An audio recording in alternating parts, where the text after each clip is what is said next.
अस्सलामुअलैकुम दोस्तों, welcome back to our channel find Urdu. लश लश का मतलब है हरा भरा, घना, भरा हुआ। लश का मतलब है कोई जगह या चीज जो बहुत हरियाली से भरी हो या खूबसूरत हो। ये अक्सर नेचर, गार्डन्स और ग्रीनरी के लिए यूज होता है।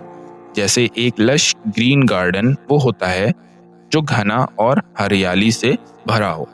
The valley was filled with lush green trees.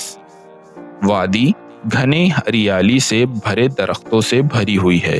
तो दोस्तों, लश का मतलब है हरियाली से भरी जगह या खूबसूरत ग्रीनरी।